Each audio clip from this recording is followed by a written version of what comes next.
traders, fishermen, kind of what you call middle class jobs, I guess you could say. And that's what's starting to happen. And quite frankly, New England is getting very crowded in the 17th century, and even is today. It's a very crowded, population-dense place, and so that's why New England is going to be a place where people don't want to go, and so they're going to want to go somewhere else. So, in terms of other things, in New England's life and culture, some other things that are changing are farms, fish, and Atlantic trade. Let's talk about farms a little bit. Primarily, what they're farming in New England is not tobacco. It's primarily small subsistence operations. Like basically, I don't know if you know what subsistence is. I'm going to write that down.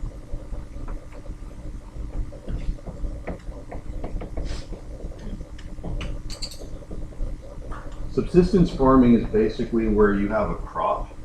You know, like if this is your crop or whatever, and it's like corn, which is something they would try to farm in New England, just for example.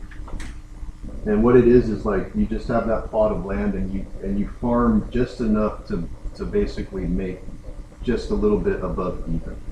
Okay. That is why New England is not like a farm area, if that makes any sense, because there's not this like massive, abundant amounts of land where a small farmer can really make it and make a lot of money. They just barely break even. And if they do break even, they break a little bit more even, if that makes any sense. Like they barely get a little bit of a profit margin. So subsistence farming seems to be the norm in New England. Now, fishing instead seems to be their thing. Fishing accounts for 1/3 of all the stuff they export. Stuff like New England's cod, New England's clams, New England's lobsters. All that stuff is very big. Another thing that is very big for them in terms of what they're trading with England is timber. Timber accounts for about 2/3 of their exports. I'm going to ask you guys a question. In terms of timber and wood, what do you think England would use all that timber and wood for from New England? Because they want raw materials in the colonies. What do you think they would do with it? What's that? Churches. Build buildings like churches, perhaps? Anything else? Make fires. Fires. Ships. Ships. Make barrels. Barrels. Yep. Anything out of wood. Furniture. Because this is all part of England's big game, right? They want the colonies to provide the resources so the resources can be shipped back to England and be processed. So basically we have raw materials coming from the colonies in order to do that. So timber's going back to England to be made, they're making furniture out of it and they're selling it back to the colonies. They're making buildings in England. They're building ships to expand their navy, because England had the biggest and most powerful navy in the 17 and 1800s. So yeah, everything is by design here. Now in terms of who's coming and what kind of people are coming in, let's just talk about trade a little bit. By the almost the 1800s and throughout the 1700s decade, instead of Puritans dominating the scene, you have these people coming. And your book describes them as, I'm writing a lot of stuff down here, Yankee traders.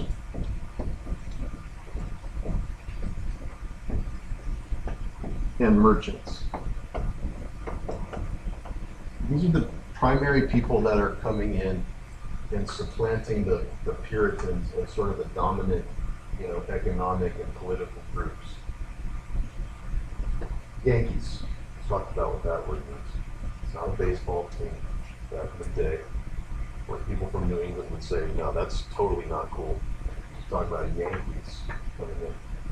The word Yankee is a Native American word for white man. And in fact, it wasn't even spelled the way it is. It was spelled like this. Yankee. So the New Englanders basically kind of took the word and kind of changed it around so it's a little more like Americanized like we know it today. And those are the kinds of people that basically dominate New England. It's the people that buy and sell goods, merchants. Boston becomes like the port city that does a ton of business with England. In fact, on this map, you can kind of see that. Thank you, traded there. This is very hard to see, but here's Boston. And really, Boston is kind of the hub, and New York City is the hub between where everything is going back and forth. So basically with this map, if you could actually see that this window is kind of small, but when I upload the lecture tonight, you can check it out more. What it says is, fish and furs and naval materials are heading back from Boston to England. In return, England is manufacturing all that stuff and sending it back to the colonies so that people can buy it.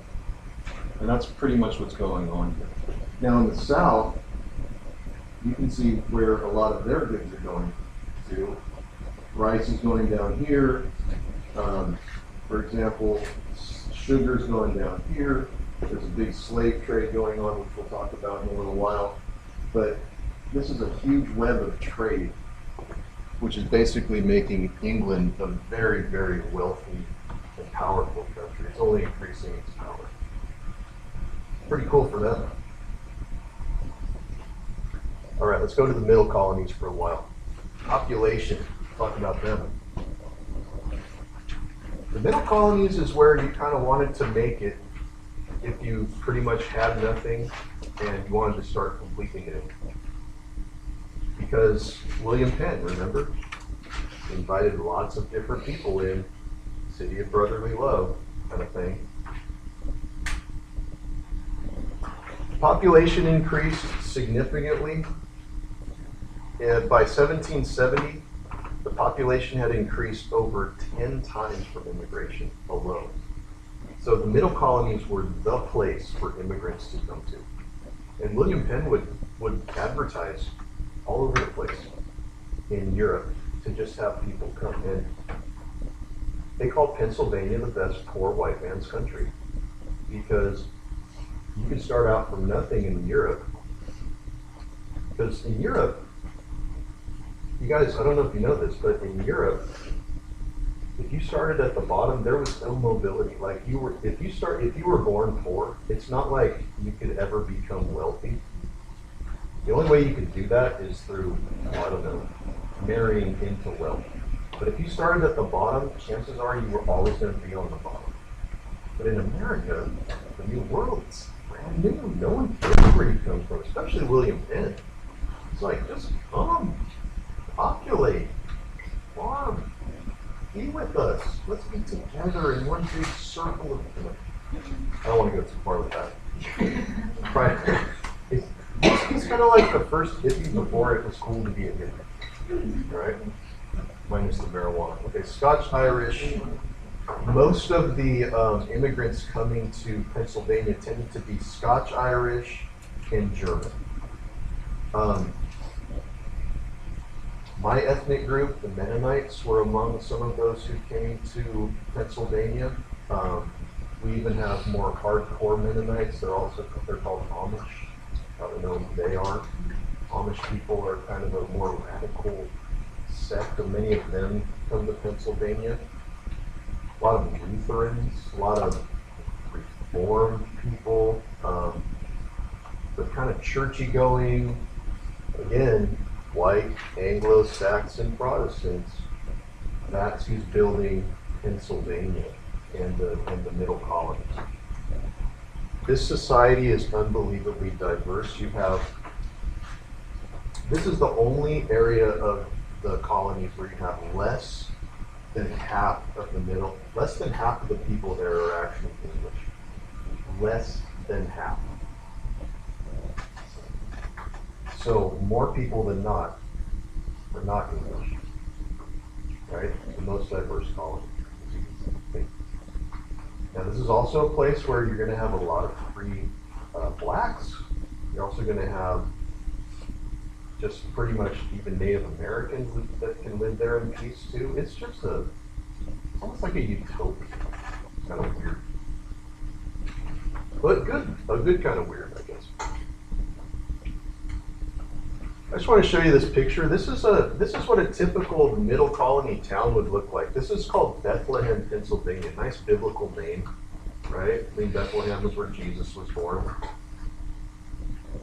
And I'll just ask you guys a question. This is a typical white Anglo-Saxon Protestant town. What are some things you notice about this town? What does this picture tell you about life for New England colonies in the 17th century? Does it tell you anything? That they were industrious. Industrious? Why do you say that? Because they had everything all nice and neat and in rows and. That's so German. So German to me. Nice and neat. Yes. Together. So perfectly put together. Like Farmville. Exactly, Ruth. Farmville. I love your analogy. Anything else that you guys notice about this town? I mean, she's perfect. Well, they narrow water, which is a good idea for like shipping whatever you have. Oh, absolutely. Great observation too as well. You put your crops there and send it off into market. Of course, there's no railroads or really roads there as well. But that's good. Anything else?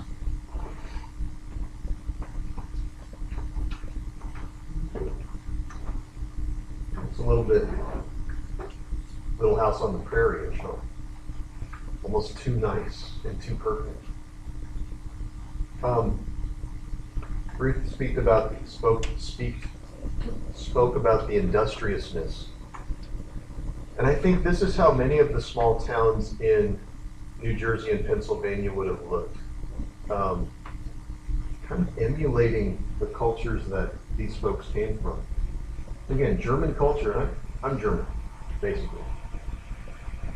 My family, very Anglo-Saxon.